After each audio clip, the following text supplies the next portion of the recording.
का ये जो दुर्भाग्यपूर्ण घटना हुई है, इस घटना के संबंध में सब जानकारियां दे दी गई हैं। आज हमारे डीजीपी साहब ने भी प्रेस कॉन्फ्रेंस की है गुड़गांव में, सब समाचार आपको आए हैं। उसमें मैं इतना ही कहूँगा कि इसके बाद शांति बनी रहे और किसी प्रकार की जो चीज़ है वो अनदेखी न जाए, तो हमने उसके सारे जो इंतजाम किए हैं अभी तक, जैसा मैंने बताया कि 20 कंपनीज पैरामिलिट्री की हमने बुलाई हैं, जिसमें से 14 कंपनीज नूह जिले में, 3 कंपनीज पलवल में, 2 गुरुग्राम में और 1 फरीदाबाद में। 4 कंपनीज की डिमांड आज हमने और की है बाहर के स्थानों के लिए, ताकि एक सावधानी के लिए क्योंकि कोई घटनाएं छोट किसी न किसी स्थान पर जो होती रही हैं, तो वहाँ सबको ध्यान रखा जाए और कोई ऐसी अनलॉफुल एक्टिविटी कोई ना कर सके और ये आगे कोई इस वातावरण में शांति बनी रहे।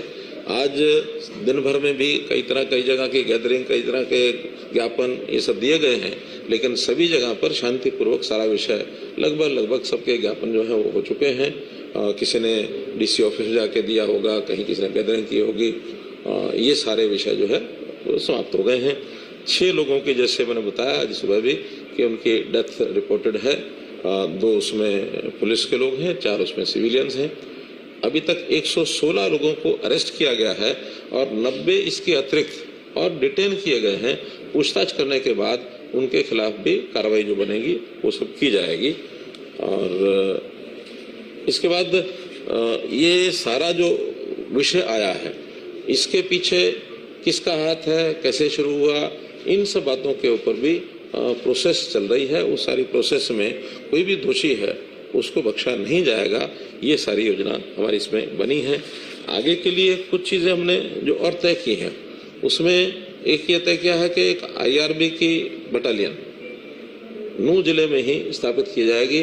जो अभी 2 बटालियन भौंडसी में है, उसमें से 1 बटालियन नूह जिले में जगह हमने देख ली है, लेकिन वो जगह बनने में थोड़ा समय लगेगा। उससे पहले किसी टेम्परेरी भवन में 1 बटालियन में कितने लोग होंगे, 1000 लोग लगभग, तो 1000 लोगों की व्यवस्था वहाँ उसी जिले में कहीं ना कहीं, ताकि आवश्यकता पड़ने पर कभी भी उसका मानो उपयोग करना हो तो उपयोग किया जा सके।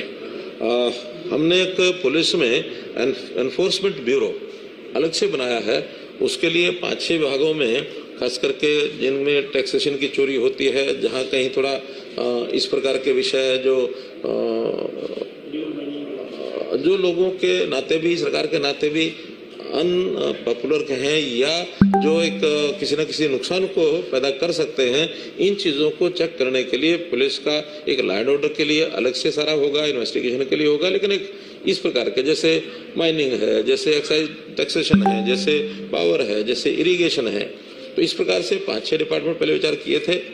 लेकिन नूह जिले में जो ये काऊ प्रोटेक्शन एक बड़ा विषय है, वहाँ स्मगलिंग होती है, वहाँ हत्या भी होती है, तो हम उस जिले में एनफोर्समेंट जो हमारा ब्यूरो है उसको काऊ ये जो सिक्योरिटी का जो काम है ये भी उनके माध्यम से कराएंगे और 100 जवान अलग से उस व्यवस्था के लिए वहाँ रखे जाएंगे, ताकि ये समस्या भी आगे ना आए। और मैं तो खास करके ऐसे मुस्लिम भाई, जो बहुत लोग मुसलमान भी हैं, जो गोरक्षा के हित में भी बोलते हैं, काम करते हैं, उनका कोई उसमें विरोध नहीं है, बल्कि सहयोग भी करते हैं।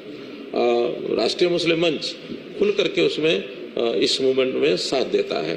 तो मैं तो ऐसे मुस्लिम नौजवानों को भी प्रोत्साहन के नाते से अलग से योजना बना करके भी उनको प्रोत्साहन देंगे कि मुस्लिम लोग भी अगर गोरक्षा में आगे आते हैं, ताकि वहाँ किसी प्रकार का आपसी भाईचारा ये न बिगड़े, हमेशा के लिए इन चीज़ों को हम ठीक कर सकें, तो इसका भी एक अलग से हम योजना बनाएंगे।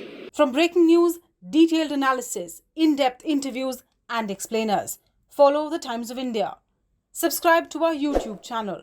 Don't forget to like our videos and hit the bell icon to stay updated with the latest.